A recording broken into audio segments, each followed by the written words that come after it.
Welcome to UAPB Currents. I'm your host, Shelly Roby Ingram, and today joining us we have Adora Curry Nicholson, who is the Museum Development Coordinator for the University of Arkansas Pine Bluff Cultural Museum here. Welcome to UAPB Currents again. Thank you. And again, we're here about the same time of year that you were here last year, and last time you were here you were expecting your little baby boy, so congratulations that he's here and headed on his first birthday. Yeah, actually I have a funny story about that. I was supposed to go on maternity leave immediately following the Chancellor's benefit, like the following week. And I worked until 10:30 that night, and I went up to the hotel room and I went into labor, and I had him 6 hours after the Chancellor's benefit was over. Okay, so the Chancellor's benefit has special memories. Absolutely, he's the benefit baby. For little EJ. All right, so again, we're here to talk about the Chancellor's benefit for the arts for this year, and it is the 25th anniversary, the silver anniversary of the Chancellor's benefit for the arts. So let's just take the opportunity to tell the audience and the community again about the Chancellor's benefit and all of its special history. Okay, the Chancellor's benefit is the Chancellor's benefit for the arts is a fundraiser that the university throws every year around this time. Proceeds benefit all of the arts programs on campus, the visual arts, the performing arts, and some of the proceeds also go to the University Museum and Cultural Center. It was established in 1987 by the late U.G. Dalton and Mr. Henry Linton, who is the current chairman of the art department and director of the University Museum and Cultural Center. And initially they put that the Chancellor's benefit together to generate funds to put together the Persistence of the Spirit exhibit, which is a permanent exhibit that's currently housed in the Liddell Moorhead Graham Fine Arts Gallery. And basically that exhibit told the history of the university from inception in 1873 to date, and told about the history of the university and some of the key figures and all of that. And so they established the Chancellor's benefit to put that together, and it just kind of grew from there. Since then, they've had a bunch of really interesting themes. I've only worked on it since 2008 because I've only been on campus since 2008, but just looking in the archives, they've done like a Jubilee. One year it was an Egyptian theme. Another year they did a tribute to families, families that have longevity within the university. So it's always a different theme every year. They always try to do something creative and something fun to really get people to come out.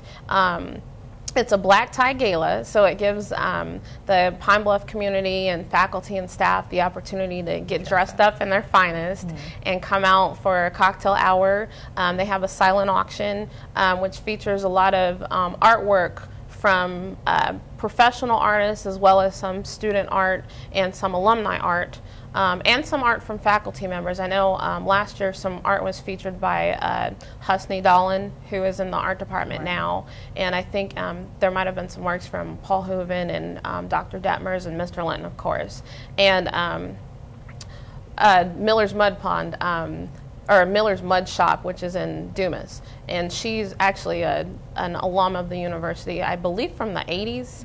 And she makes these magnificent clay pieces. Oh, okay. And so... Because I was about to ask, how does Mud Shop fit in with a black tie gala? Yeah, it's ceramics, so it's ceramic. Great ceramic pieces, and they're really like great eye catchers. And you know, she's from here. She's a product of the university, so oftentimes her work is featured there too.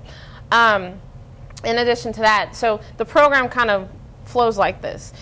Doors open at 6:30 for cocktail hour in the silent auction, and then doors into the ballroom open at 7 o'clock. You go in, sit down, there's introductions, there's a full course meal, and I'm a food connoisseur, so I take great pride in selecting really nice menus for everybody. It's a full course menu from salad to dessert, and then there's a special presentation for our honorees.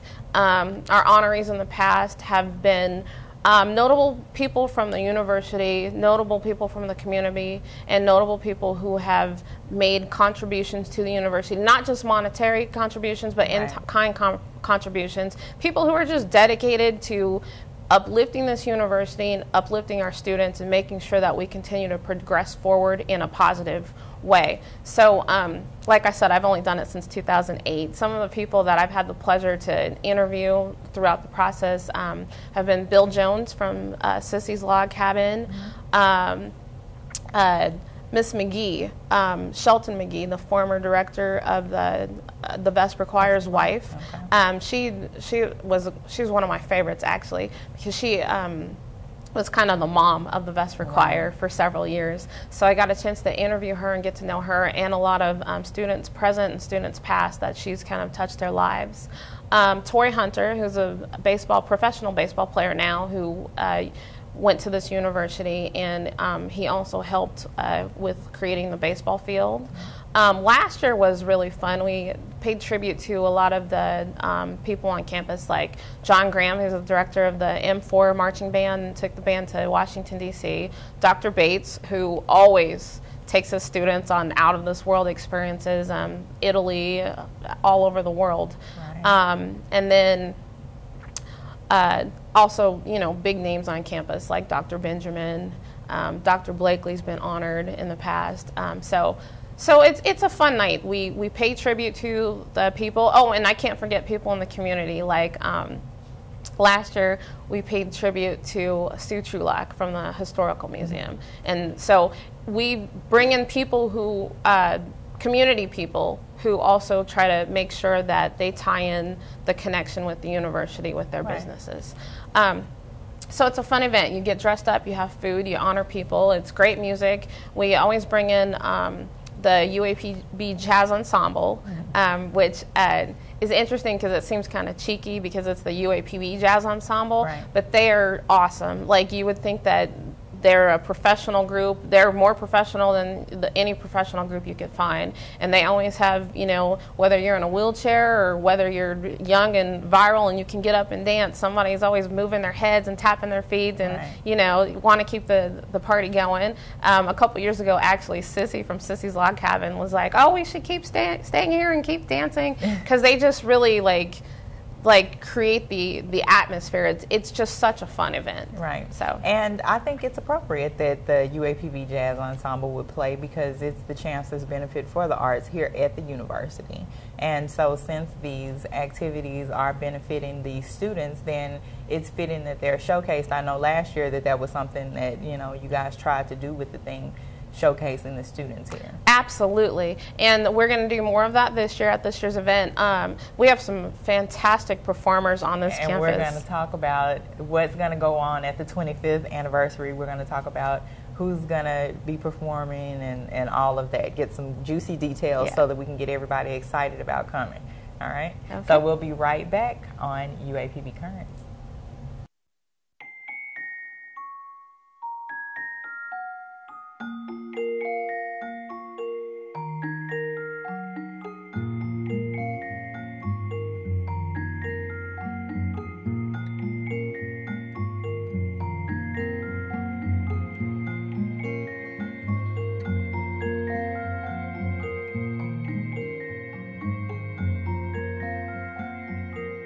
In the event of a car crash, 3 out of 4 kids are not as secure as they should be because their car seats are not used correctly.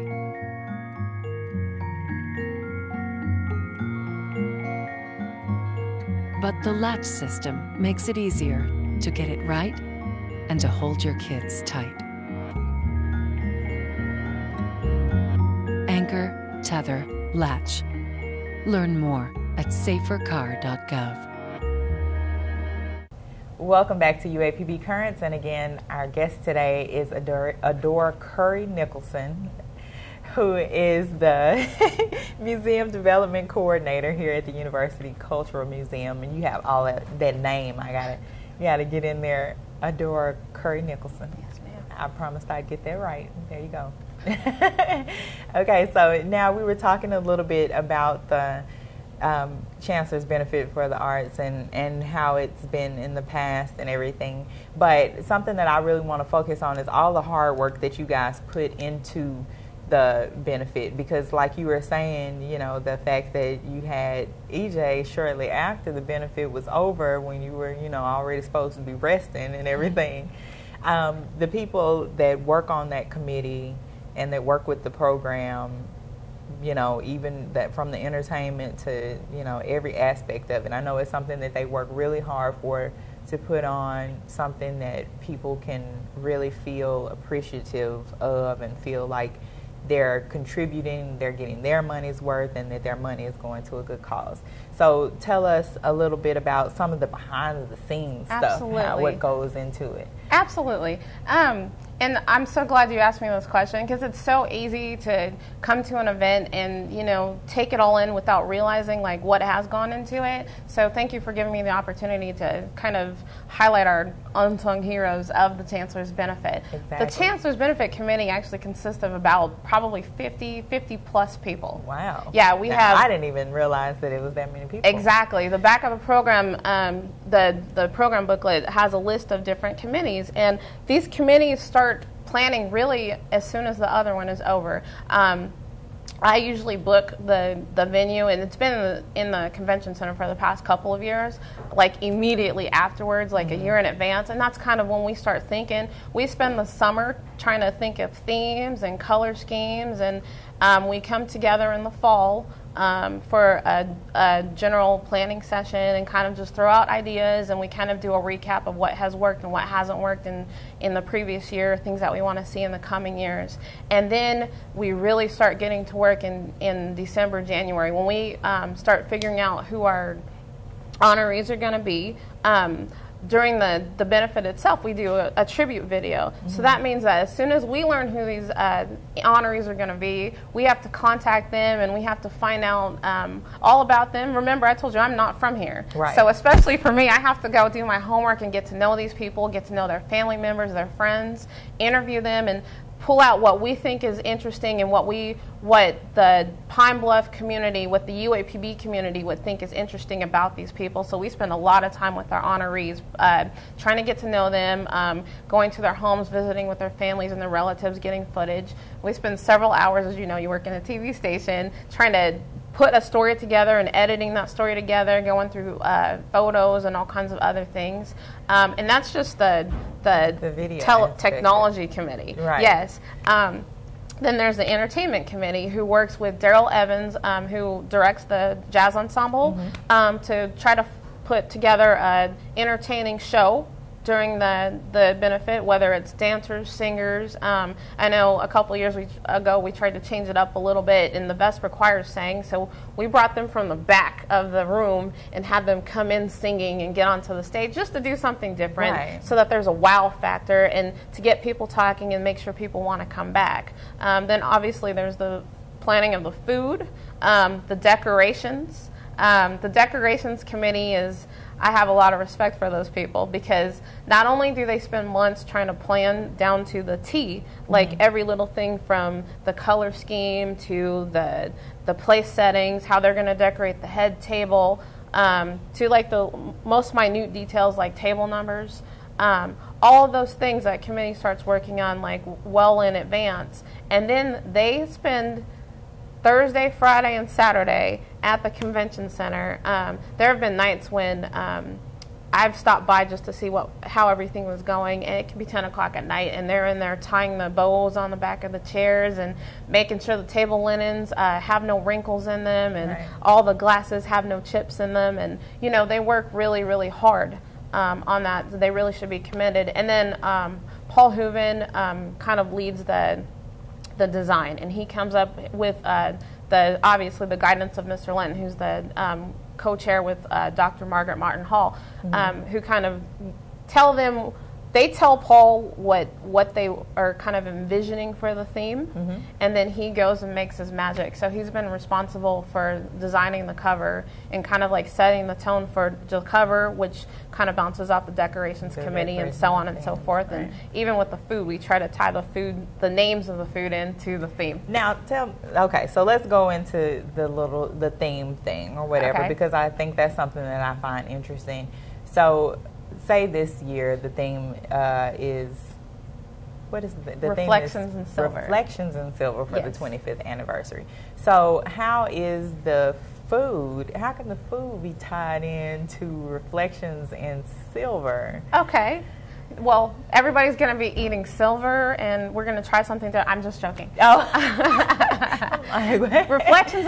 Reflections in Silver. Okay, we know silver is what the 25th anniversary Right. is, and this year will mark the 25th anniversary of the Chancellor's Benefit for the Arts. So basically, Reflections in Silver, we're looking back on the past 25 years of the Chancellor's Benefit for the Arts and everything that's entailed, from the people that we've honored to the themes that we've had. So we're going to pull from the best of the best, the most memorable moments, the most memorable Chancellor's Benefits, the most memorable themes. So like I said before, like we had the family tradition. There might be something in the menu that is kind of down home and family-ish. It could be a comfort food, like a dessert, like a sweet potato pie that's down home, or a sweet potato pie that reminds you of like mama's food, you know, or they did a jubilee. We could have a chicken dish that might have a spin-off of a New Orleans theme or something like that. So there are going to be reflections, even in the food, of Chancellor's Benefits past. Okay, now how difficult was that, compiling the past benefits and meshing them all into one big celebration? I think this being my 4th Chancellor's Benefit, I think that the Reflections is probably the easiest one, because it's given me the opportunity to go back and revisit from the very first Chancellor's Benefit to date and look at the pictures and kind of, even though I wasn't there, kind of put myself in those moments. And so this one's been pretty easy to plan, because we'll be revisiting with our entire audience everything from 25 years ago to date, and hopefully getting people pumped up to want to continue to give and support the Chancellor's Benefit in the years to come. The best is yet to come.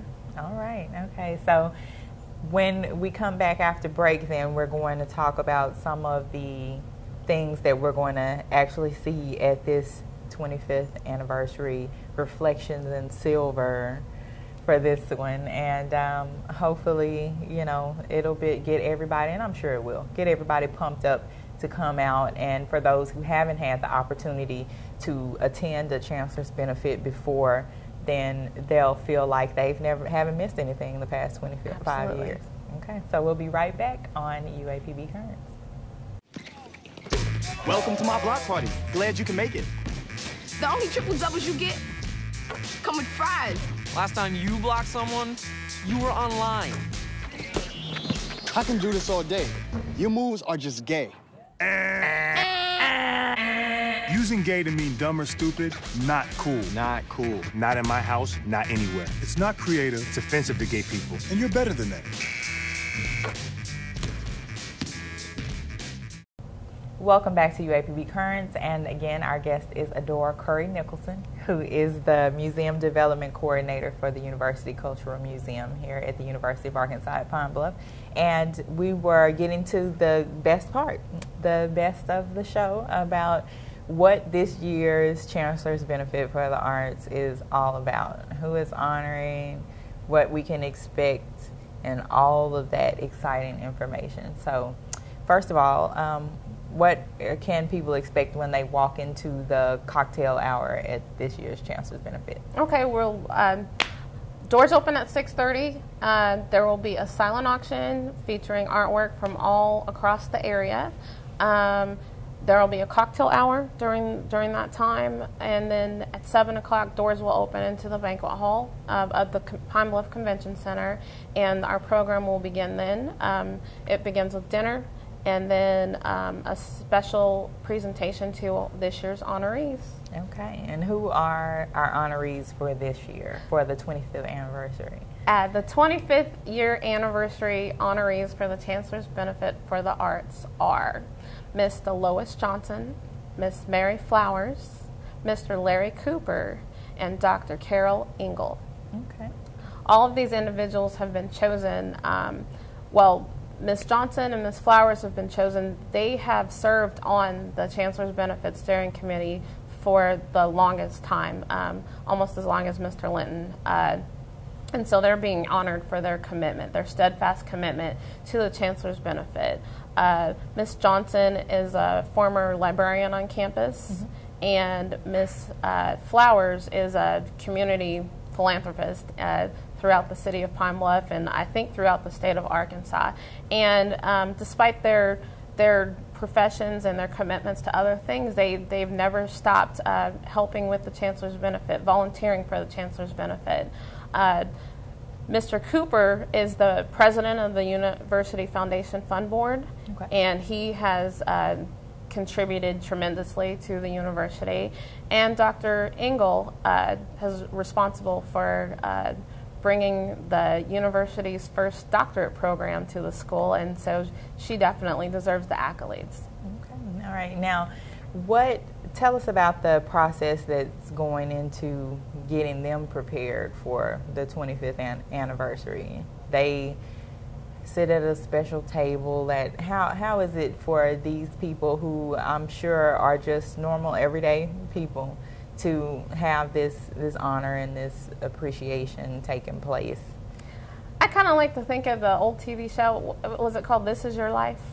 Yeah, it's kind of like that. We really want these people to feel amazing and wonderful and appreciated for their wonderful contributions to the university. No matter how different they are, they've all done fabulous things to help this university progress. And so this night is their night. We try to invite as many of their family and friends as possible to the event.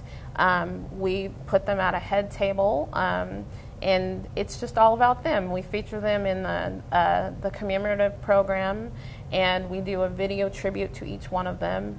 And I don't want to give away too much because a lot of them haven't been, with the exception of Miss Johnson and Miss Flowers, who've been there forever. Yeah, we have some surprises for them, but it's just a special night for them. Everything from the music that the jazz ensemble plays to the special entertainment presentation to the video tribute to them. The night is their night, and it's about them. And so I encourage anybody who has been affected by them whatsoever, whether you're a part of the fisheries department, whether you're an alumni of this institution, whether it was AM&N, Branch Normal, or UAPB, and you're just proud of the fact that we're getting our first doctorate program, come out and support Dr. Engel.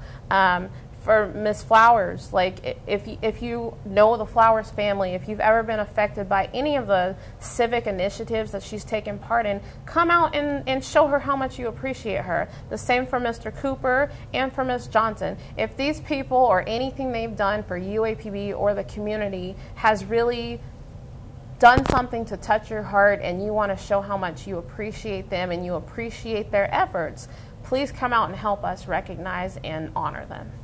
Okay. Now, again, we were talking in the earlier segment about the fact that this is kind of a culmination of the past benefits for the arts. So where are some other aspects other than in the food and things or whatever where we'll see some other pieces kind of pulled in from previous Chancellor's benefits? Well, there's going to, in the special entertainment presentation, we'll have reflections. We're going to reflect back. We're going to look at Chancellor's benefits past. In the video, I'm hoping to interview people who have attended past events, and they're going to kind of share, what they've enjoyed, some of their most memorable moments from Chancellor's benefit pasts. And so it's kind of like a 25-year reunion, Chancellor's benefit reunion. Think of it that way, and that's the sense of family togetherness and fun that we're going for this year. And I guess the main thing we haven't talked about, this is our Chancellor's benefit for the arts. Absolutely. So what role does Dr. Davis play in the Chancellor's benefit? Well, Chancellor Davis helps. He's obviously on the committee that selects the honorees. He attends the event every year, and I think he very much looks forward to taking the time to recognize the people for their fabulous contributions to this university. And I know Chancellor Davis would love to honor several people, but we only have a couple hours that night, so it's always kind of hard narrowing down to a handful of people so that we can keep it in our time frame. But I think he really likes to take a moment to pause and to appreciate people for what they've done for this university. So, and also the proceeds from it afford the visual and the performing art departments in the museum with a lot of opportunities. In years past, the art students have gone on field trips in-state, out-of-state. It's helped put together several exhibits that have been in the art gallery, the Liddell Moorhead Art Gallery, as well as the gallery in the University Museum and Cultural Center. From the Daisy Bates exhibit, which was in, I believe that took place in 2008, the Persistence of the Spirit, which I had mentioned earlier, a lot of the permanent exhibits this event has helped fund. All right. Okay, so before we go, then I want you to take a look into that camera and remind everyone of the date, time, place, where they need to be so that they can be a part of this year's Chancellor's Benefit for the Arts, the 25th anniversary celebration, and how they can get tickets and information and all of that. Okay. The Chancellor's Benefit for the Arts 2012 will mark the 25th anniversary, and it's an event you don't want to miss. Our Black Tie Gala will take place on Saturday, February 18th at the Pine Bluff Convention Center. Doors open at 6:30 for a cocktail hour and silent auction. Dinner, special presentation, and award ceremony immediately following. Tickets are $75 per person. Payroll deduction is available for faculty and faculty staff that are interested in attending the Chancellor's Benefit. Again, the tickets are $75 per person, and we look forward to seeing you on Saturday, February 18th at the Pine Bluff Convention Center. Okay, all right, and we know that everybody will come out and be a part of this 25th anniversary celebration. Thanks again for coming, and I know you're going to come back and talk with us about the things that are going on at the museum a little bit later on in the year. Okay. Thank you. All right, that's it, and we'll see you next time on UAPB Current.